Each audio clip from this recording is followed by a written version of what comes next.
इस वक्त की बड़ी खबर यह है कि कर्नाटका चुनाव के दौरान आप एक सियासी घमासान तो देख रहे हैं।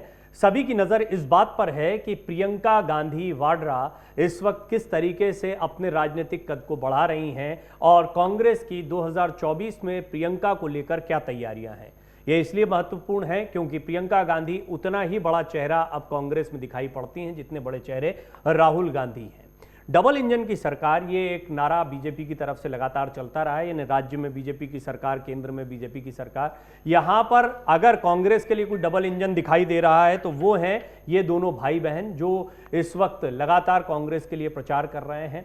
कर्नाटक का क्या रिस्पॉन्स मिलता है ये इसलिए महत्वपूर्ण होने वाला है क्योंकि इस पर दोनों के लिए 2024 की जो लोकसभा चुनाव की लड़ाई है उसका भविष्य टिका हुआ है। प्रियंका को लेकर कई खबरें चलती रही हैं, लेकिन प्रियंका गांधी ने खुद एक बड़ा इशारा दे दिया है। दरअसल प्रियंका को लेकर सबसे बड़ी बात जो कही जाती रही वो ये कि क्या प्रियंका अपनी दादी और अपनी मां के बाद राजनीतिक विरासत को संभालती दिखाई देंगी। प्रियंका ने हमेशा राहुल को, अपने बड़े भाई को आगे किया है और कहा है कि राहुल अभी वो चेहरा हैं जो कांग्रेस को आगे ले जाएंगे। अपने भाई की ताकत को वो बढ़ाने का हर प्रयास करती रही। आपने देखा सांसदी जाने के बाद, सजा के मुद्दे के बाद किस तरह से प्रियंका सामने आई और उन्होंने एक के बाद एक पलटवार किए बीजेपी पर। इस पूरे मामले में राजनीति होने की बात प्रियंका ने कही। प्रियंका कर्नाटक में भी जमकर चुनाव प्रचार कर रही हैं और वो हिमाचल वाले अंदाज में दिखाई दे रही हैं। प्रियंका की बड़ी कामयाबी की बात की जाए तो हिमाचल प्रदेश में जिस तरह से उन्होंने चुनाव प्रचार किया था उसका कांग्रेस को बड़ा फायदा मिला, ये भी कहा जाता है। और कर्नाटक में यदि कांग्रेस को अपेक्षित सफलता मिलती है तो निश्चित तौर पर यह प्रियंका और राहुल दोनों के लिए बड़ी जीत के तौर पर देखा जाएगा। लिहाजा सवालों का बाजार गर्म हो गया कि क्या राहुल की सांसदी जाने के बाद या उनके चुनाव न लड़ पाने की स्थिति में प्रियंका कांग्रेस का बड़ा चेहरा हो सकती हैं। जी हां, इन संभावनाओं से इनकार नहीं किया जा सकता है क्योंकि कांग्रेस में नेता तो कई हैं बड़े बड़े, लेकिन अगर कांग्रेस में चेहरों के लिहाज से बात की जाए तो अब भी सियासत में गांधी परिवार की विरासत को आगे बढ़ाने वाले ये दो बड़े चेहरे राहुल गांधी और प्रियंका गांधी सबसे आगे दिखाई पड़ते हैं। बेशक मल्लिकार्जुन खड़गे हैं, बेशक दिग्विजय सिंह हैं, कमलनाथ हैं, अशोक गहलोत हैं, शशि थरूर भी हैं, ऐसे बहुत सारे चेहरे आपको देखने को मिलेंगे कांग्रेस में। लेकिन इन सब के बीच में जब आप ये माने कि सर्वमान्य तौर पर कांग्रेस कार्यकर्ताओं के बीच में पार्टी का चेहरा कौन है तो राहुल गांधी नंबर 1 पर आते हैं और नंबर 2 पर आती हैं प्रियंका गांधी। प्रियंका गांधी से भी एक सवाल पूछा गया कि क्या वो चुनाव लड़ने के लिए तैयार हैं, आगामी चुनाव भी लड़ने के लिए तैयार हैं। उन्होंने एक बड़ी बात कही है। दरअसल वो बीजेपी पर वार कर रही थी। बीजेपी पर वार करते करते उन्होंने एक बड़ा इशारा किया है। प्रियंका का कहना है कि यदि बीजेपी मुद्दों पर चुनाव लड़ती है, मुद्दों की राजनीति करती है तो किसी भी राज्य में वो बीजेपी के खिलाफ चुनाव लड़ने के लिए तैयार है। पूरी तरह से कांग्रेस की भी तैयारी और प्रियंका अपनी तैयारी भी बता रही है कि मुद्दों पर चुनाव लड़े। इसको समझना होगा। दरअसल मुद्दों की बात कैसे आई। कर्नाटक में राहुल और प्रियंका लगातार पीएम मोदी पर यह आरोप लगा रहे हैं कि वो मुद्दों पर बात नहीं कर रहे हैं, वो पर्सनल बातें कर रहे हैं, निजी बातें कर रहे हैं। राहुल ने भी अपनी रैली में कहा और इससे पहले प्रियंका एक बड़ा वार कर चुकी हैं। उन्होंने प्रधानमंत्री मोदी को लेकर कहा था कि प्रधानमंत्री मोदी यहां पर जनता की शिकायतों को सुलझाने के बजाय उनके सामने अपनी शिकायतें रख रहे हैं। किस बात पर कहा था?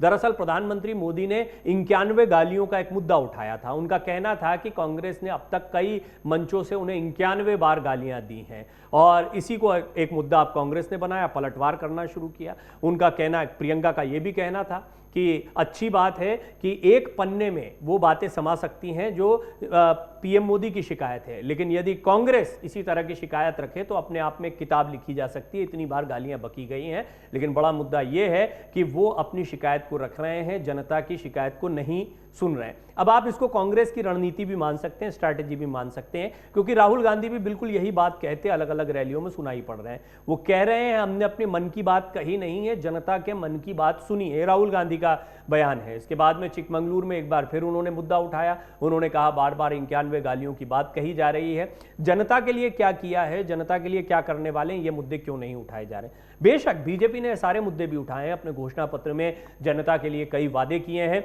लेकिन इस पर कांग्रेस का पलटवार यह है कि 70% काम पुराने मैनिफेस्टो के पूरे नहीं हुए हैं। लिहाजा ये राजनीति गर्मा गई है।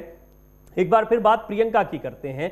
प्रियंका का यह कहना कि वो किसी भी राज्य में या कहीं पर भी बीजेपी के खिलाफ लड़ने को तैयार हैं, बशर्ते मुद्दों पर राजनीति हो। ये बात तब कही जा रही है जब 2024 का चुनाव निकट है। इससे पहले राजस्थान, मध्य प्रदेश, छत्तीसगढ़ ये विधानसभा चुनाव बहुत महत्वपूर्ण माने जा रहे हैं। इन विधानसभा चुनाव में भी हिमाचल और कर्नाटक के बाद प्रियंका और राहुल के चेहरे को बड़े पैमाने पर रखा जाएगा। लेकिन फैन फॉलोइंग और स्टार प्रचारक के तौर पर देखा जाए तो प्रियंका ने, क्योंकि इससे पहले भी हिमाचल में जमकर चुनाव प्रचार किया था, यह एक ऐसा दौर था जब राहुल गांधी भारत जोड़ो यात्रा पर निकले हुए थे और चुनाव प्रचार के दौरान वो नहीं थे, तब भी प्रियंका ने यह मोर्चा संभाल रखा था। और ऐसे में अब अगर कर्नाटक में भी अपेक्षित सफलता कांग्रेस को मिलती है तो यह कहने को होगा कि प्रियंका के चेहरे पर जनता का वोट जा रहा है। दूसरी बड़ी बात है, राहुल गांधी को मोदी सरनेम पर की गई आपत्तिजनक टिप्पणी के बाद 2 साल की सजा मिलना। टेक्निकल पहलू यह है कि राहुल गांधी को जब सजा मिली तो उसके बाद में राहुल गांधी की सांसदी चली गई। बात सांसदी जाने तक सीमित नहीं है। राहुल गांधी की सजा बरकरार रहती है तो वो आगामी चुनाव भी नहीं लड़ पाएंगे। इस पर सस्पेंस अब भी बरकरार है। आज हाईकोर्ट भी गए राहुल गांधी, यानी कि आज इस पर सुनवाई होनी थी, लेकिन मामला अभी फिलहाल सुरक्षित रखा गया है। और ये इसलिए अहम माना जा रहा है क्योंकि अभी सेशंस कोर्ट से याचिका खारिज होने के बाद हाई कोर्ट जाना, वहां पर पहले एक जज का सुनवाई नहीं करना, फिर दूसरे जज के समक्ष जब मामला जाता है तो उसको सुरक्षित रखा जाता है। ऐसे में कांग्रेस को इस बात की आशंका रहेगी कि कानूनी पेचीदगियों में बहुत मुमकिन है कि उनका मामला सुलझते सुलझते कहीं देर ना हो जाए और राहुल गांधी अगला चुनाव लड़ ही ना पाए। अब आइए विपक्षी एकता की बात करते हैं। विपक्षी एकता में यदि हम सोनिया गांधी के उदाहरण को सामने रखें तो सोनिया गांधी एक ऐसा चेहरा रही थी जो पूरी तरह से गैर राजनीतिक थी। मजबूरीवश उनको कांग्रेस की राजनीति में उतरना पड़ा। जैसे ही वो राजनीति में आई, उनके विदेशी मूल का मुद्दा उठाया गया। फिर इसके बाद में प्रधानमंत्री पद पर वो नहीं आ पाई, क्योंकि पहले ये चर्चाएं थी जब यूपीए 1 की सरकार बनी थी तब पुरजोर तरीके से ये लग रहा था कि सोनिया गांधी प्रधानमंत्री पद का चेहरा होंगी, लेकिन सोनिया गांधी प्रधानमंत्री नहीं बनी। अलबत्ता उन्होंने डॉक्टर मनमोहन सिंह को आगे किया और एक बार नहीं 2 बार उन्होंने डॉक्टर मनमोहन सिंह को प्रधानमंत्री पद पर बैठाया। हालांकि मनमोहन सिंह को कहा गया कि वो रबर स्टैम्प प्रधानमंत्री हैं, बीजेपी के आरोप रहे और सोनिया गांधी ही सुपर पीएम के तौर पर देखी गई। लेकिन सोनिया गांधी की इस राजनीति से पता लगता है कि उनका चेहरा कितना महत्वपूर्ण था कांग्रेस के कार्यकर्ताओं के लिए। कांग्रेस ने 2 बार सरकार उनके नेतृत्व में बनाई, लेकिन इसके बाद में साल 2014 और 2019 का वो दौर भी आया जब धीरे धीरे कांग्रेस के ग्राफ में जबरदस्त गिरावट होती गई। संगठनात्मक स्तर पर कह लीजिए, पार्टी के लिहाज से कह लीजिए, राज्यों में सरकार खोने के लिहाज से कह लीजिए। ये वो दौर भी रहा जब राहुल गांधी पर एक के बाद एक वार होते चले गए। प्रियंका पूरी तरह से एक्टिव नहीं थी। प्रियंका रायबरेली और अमेठी तक अपनी पूरी चुनाव प्रचार को सीमित रखती थी, यानी अपने मां और भाई के लिए ही वो प्रचार करती दिखाई देती थी। पार्टी के लिए इतने खुलकर सामने नहीं आई थी। जब उन्हें पार्टी का महासचिव बनाया गया तो ये चर्चाएं तेज हो गई थी कि अब पार्टी उन्हें पुरजोर तरीके से आगे बढ़ा रही है। तब तक राहुल गांधी का चेहरा इतना बड़ा हो चुका था कि राहुल गांधी से इतर किसी नए चेहरे के ऊपर इन्वेस्ट करना या उसको प्रोजेक्ट करना उस पूरी मेहनत पर पानी फेर सकता था। फिर भारत जोड़ो यात्रा, हालांकि ये हाल के डेवलपमेंट है, लेकिन भारत जोड़ो यात्रा के बाद राहुल गांधी की इमेज में जो परिवर्तन आया, उसके बाद में कांग्रेस की और कांग्रेस कार्यकर्ताओं की एक उम्मीद बढ़ी।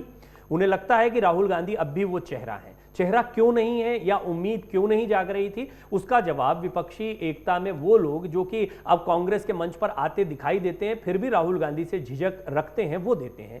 उदाहरण के लिए ममता बनर्जी कहती हैं कि राहुल गांधी का चेहरा बीजेपी के लिए और पीएम मोदी के लिए तुरुप का इक्का है। जब जब उनको सामने रखा जाएगा तब तब बीजेपी के लिए जीतना आसान हो जाएगा। ये बात अकेले ममता बनर्जी नहीं कहती है, विपक्षी एकता में या विपक्षी मंच पर जुटे कई अन्य दल भी इस बात को कहते रहे हैं।